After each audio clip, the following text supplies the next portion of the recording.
Hello guys, good evening. Silipin natin ngayon ang ating giloto kanina. So ito wala na yung laman. Silip-silip ko, wala na isda. Oh, kutsero na baka. Ito pala, kutsero na baka, wala na. Pero ito guys, nagugulat talaga ako guys. Kasi yung dalawa kong anak nagpagupit. And then, di ko talaga namalaya na may ano pala, alis dyan, di ka ba nakaintindi ng Tagalog? Baba. Psst, don't disturb. Alis! Baba. Tapos guys, akala ko, nagpagupit sila, akala ko, ano na niya guys. Kapoy Tagalog guys. Sabi na ako guys, gipalong na niya guys. Lagi ko yung kulatahan aniron ba.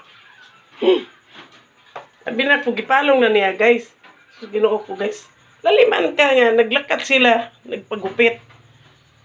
Murag isa jud ka oras guys. Tingala, pag-abot nila na ba doon na ni Maho? Wala pod ko sos, pagtanaw, wala man ko kabalo nga. Ang iyaha man din yung gipaandar, okay ni diri dapita, paandar niya. Ano ba, sa resulta? Kay nagluto og pansit kanton gidiyaan kay gusto niya mo kuan og sabaw. O niya ang tsura ni sa isa ka oras niyang tan-awa guys. Saman. So naglalis na mi kay ako daw na ko itan-aw ang iyang giinit nga pansit kanton. Oh. Unsa naman na? Na imbis naglalis mi, nikatawa na lang ko.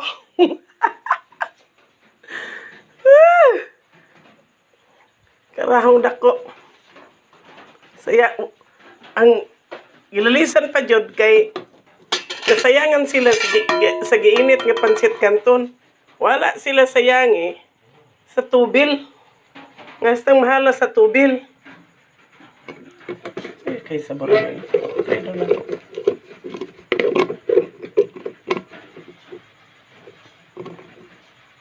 Kauno na ko.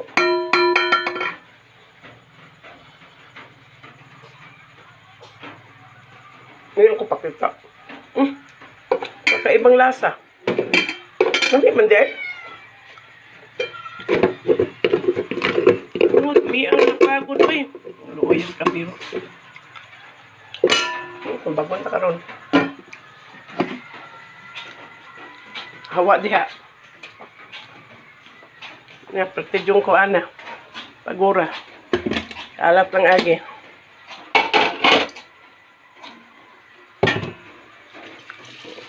Luman na po. Luman sa nato ni guys. Oh, mao na to guys. Katawa lang ko sa muna perting tanga-tanga. Langan guys, nagkuan in taon ko nakoy gisulat hastang daghana. Kasi may magtuo yang gipalong. Oh.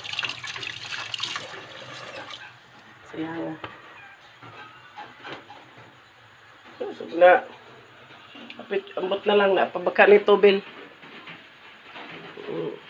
Baba mo dra.